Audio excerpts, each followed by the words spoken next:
বকেয়া বেতনের দাবিতে কারখানার গেটের সামনে বিক্ষোভ নিরাপত্তা কর্মীদের। 2 ঘন্টা পর পরিশোধের আশ্বাসে মিটল ঝামেলা।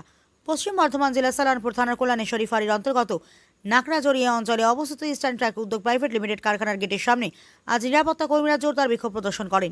টানা প্রায় 3 মাস ধরে বেতন না পাওয়ায় ক্ষুব্ধ নিরাপত্তা কর্মীরা কারখানার মেন গেট ঘেরাও করে ব্যবস্থাপনা কর্তৃপক্ষের বিরুদ্ধে ক্ষোভ উগরে দেন।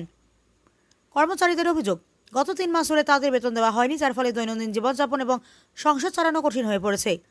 নিরাপত্তা কর্মীদের মতে বেতন দিতে দেরি করার সমস্যা অনেকদিন ধরেই চলছে, তবে এবার পরিস্থিতি চরম রূপ নিয়েছে। কর্মীদের দাবি, কোম্পানির হিসাব অনুযায়ী অন্তত 3 মাসের বেতন এখনো বকেয়া রয়েছে।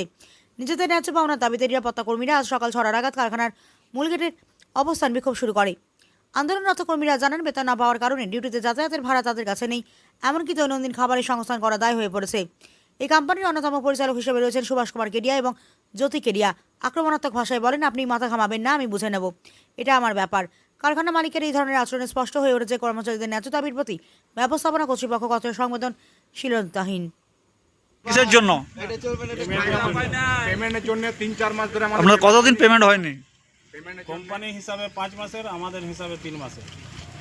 তখন আপনাদের কি ম্যানেজমেন্টের সাথে কোনো কথাবার্তা হয়েছে কি? ম্যানেজমেন্ট তো আস্থা দিচ্ছে যে পেমেন্ট হবে, কোনো ডেট দিচ্ছে না, পারফেক্টলি কোনো কিছু বোঝা যাচ্ছে না। আজ 2-3 মাস থেকে এমনি চলে যাচ্ছে। ছেলেদের প্রচণ্ড অসুবিধা হচ্ছে, ডিউটি আসা যাওয়ার পর্যন্ত পয়সা নেই, খাবার পয়সা নেই, সংসার। আপনাদের ম্যানেজমেন্ট এখন পর্যন্ত আপনাদের সাথে দেখা করেছে কি?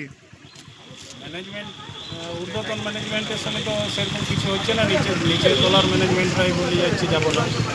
ম্যানেজমেন্ট ফেস টু ফেস হচ্ছে না। ম্যানেজমেন্ট মেসেজ তো দিচ্ছে ডিউটি যাবো, পেমেন্ট হবে। এখন আপনাদের অনশন কতক্ষণ, অবরোধ কতক্ষণ পর্যন্ত চলবে? এখন যতক্ষণ না কিছু একটা রায় বেরোয় ততক্ষণ। আমাদের পেমেন্ট করেনি, আমাদের আটকে গেছে। ছেলেদের খুব অসুবিধা, আসা যাওয়ার জন্য পয়সা নেই, পেট্রোল ভরাবার জন্য পয়সা নেই, তো আর কী করবো, মাস পুরাতে গেল।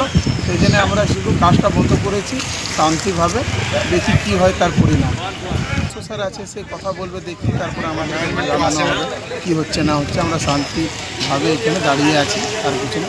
সব গাড়িগুলো সব শান্তিতে দাঁড়িয়ে আছে, কাজ আমরা বন্ধ করেছি, দেখি কী তার পরিণাম হয়। আপনার কি সিদ্ধান্ত কি এখন? যে আমাদের স্যাররা বলবে সেভাবে চলবো, দেখি।